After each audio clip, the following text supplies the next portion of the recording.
long live, long live.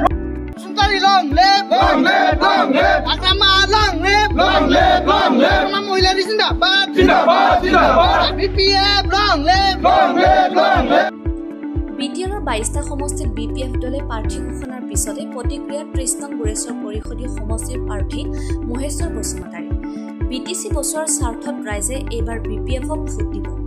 নিৰ্বাচনত জয়ী হলে গুৰেশ্বৰক মহকুমা তথা উপজিলা হিচাপে ঘোষণা কৰাৰ লক্ষ্য মহেশ্বৰ বসুমতাৰী।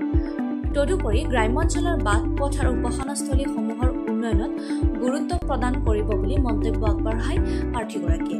ইপিনে চৰ্চিত বিপিএফ ইউপিপিএলৰ মিত্ৰতাৰ প্ৰসংগত মহেশ্বৰ বসুমতাৰীৰ মন্তব্য, নিৰ্বাচনৰ আগত বিপিএফ আৰু ইউপিপিএলৰ মিত্ৰতা সম্ভৱ নহয়, প্ৰয়োজনত পৰিস্থিতি সাপেক্ষে নিৰ্বাচনৰ পিছত দুই দলৰ মিত্ৰতা হ'ব পাৰে।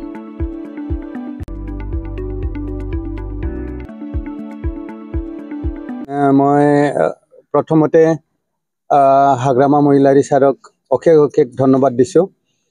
আৰু মই আগতে ভাবিছিলোঁ, যিহেতু মই জিলাৰ দায়িত্বত আছিলোঁ, গতিকে নিশ্চয় দলে এটা বিবেচনা কৰিব আৰু টিকেট মোকে দিব বুলি মোৰ এটা দৃঢ় বিশ্বাস আছিল।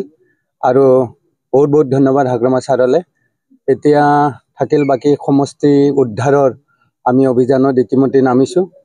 গোটেই মানে চুপাই আমি ইতিমধ্যে ঘূৰিছোঁ আৰু মোটামুটি আমি একদম প্ৰস্তুতি প্ৰায় সম্পূৰ্ণ কৰি তুলিছোঁ আৰু আমি যথেষ্ট ভোট পাই পেলাই জয় হ'ম গুৰেশ্বৰ পৰিষদীয় সমষ্টিৰ পৰা।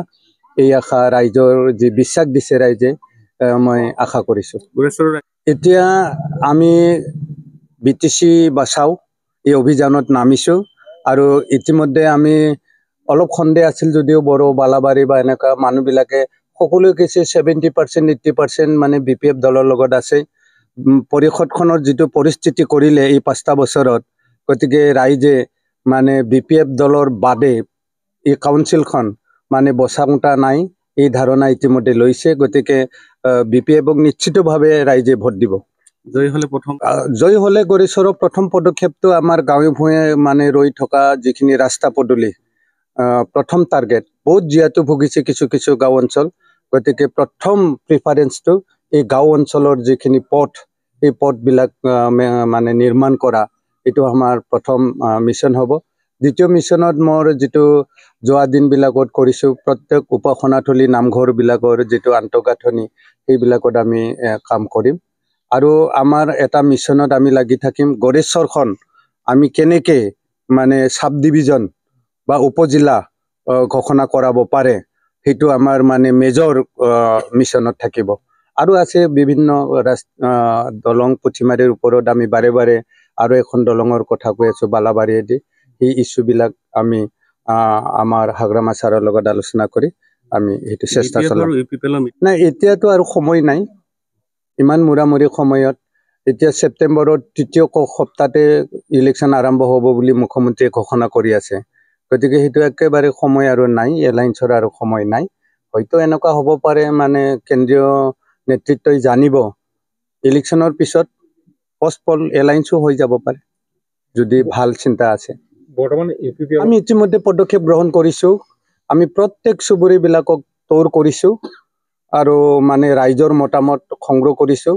ৰাইজে প্ৰায়বিলাক চুপাতে একদম মানে উপজাচি স্বতঃস্ফূৰ্ত মানে এটা মত পোষণ কৰিছে, নাই এইবাৰ আমি বিপিএফ দলকে ভোটটো দিম, আপোনালোকে ওলাই আহিব লাগে। কিছু কিছু জেগাতো আমাৰ ৰাইজে উল্টাকে বিপিএফৰ মানে নেতাকৰ্মীক মানে হেৰি কৰিছে, অলপমান ধৰিছে যে আপোনালোকে বহি আছেচোন, আমি এইবাৰ বিপিএফক দিম বুলি ভাবিছিলোঁ, আপোনালোকেচোন মানে কামবিলাক কৰা নাই, ঢিলাঢিলি কৰি আছে।